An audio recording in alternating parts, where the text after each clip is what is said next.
আমি এই জায়গাতে একটা কথা বলি যে সে খাবে কি বা তার চলবে কি করে, সে কত বছর চাকরি করেছে, তার ব্যাংক ব্যালেন্স গিয়েছে, সেগুলো যে লক্ষ টাকা প্রতি মাসে ইনকাম করছে তার ব্যাংক ব্যালেন্স অবশ্যই রাখা উচিত। যদি সে না রাখে থাকে তাহলে ভগবান তার সাথে পরিহাস করেছে। দ্বিতীয় জায়গাটা হচ্ছে যে প্রত্যেকটা মানুষকে ঈশ্বর পৃথিবীতে পাঠান।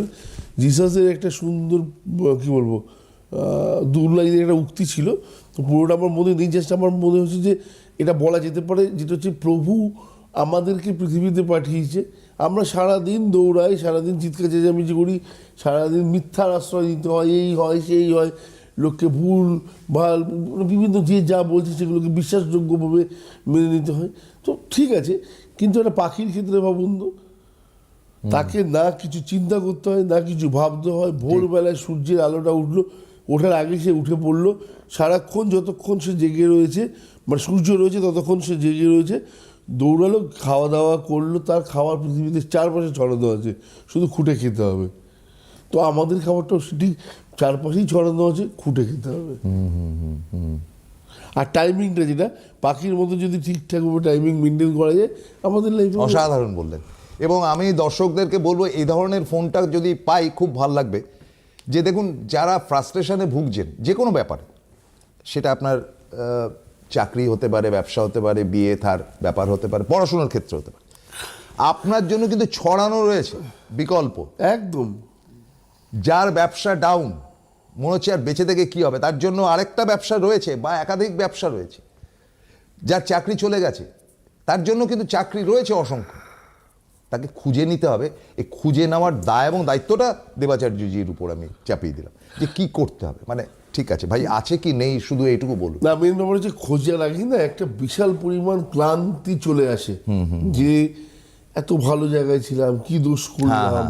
মেন ব্যাপার হচ্ছে স্যার এপিজে আবুল কালামের কথা অনুযায়ী যদি আমাকে বলতে হয় যে কোম্পানিকে ভালোবাসো, এটা তোমার নৈতিক কর্তব্য, কিন্তু এতটাও ভালোবেসো না যে কোম্পানি কাল সকালে ভালোবেসে তোমাকে অন্য কোম্পানির রাস্তা দেখিয়ে দিতে পারে।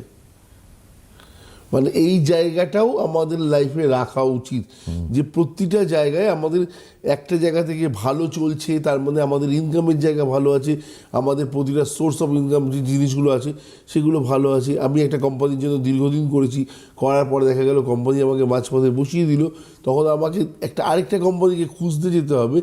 তখন না ওই ভালোবাসাগুলো এত বেশি মনে পড়ে যায় যে আমি এই কোম্পানির জন্য রাত জেগেই করেছি, এই সময় এই করেছি, প্রতিটা স্টেপ বাই স্টেপ এত কাজ করে এসেছি, কিন্তু পেয়েছি নিলাম কি, আজকে আমাকে একটা লেটার ধরিয়ে দিয়েছি যে ব্যাস সামনের মাসে এই তোমার নোটিস পিরিয়ড।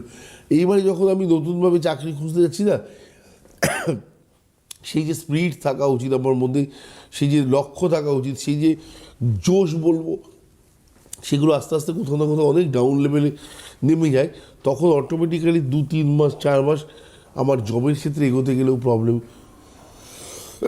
জ্যোতিষীয় ভাষাতে তখন বলতে গেলে দেখা গেল মঙ্গল শনি চলছে, মঙ্গল রাহু চলছে, জব হবে না, জবলেস থাকার প্রবণতা আছে 3 মাস। একদম ঠিক, এটাও তো ঠিক, তার সাথে সাথে আমার এনার্জি লেভেলটা অনেক কমে গেছে। ঠিক কথা, ঠিক কথা।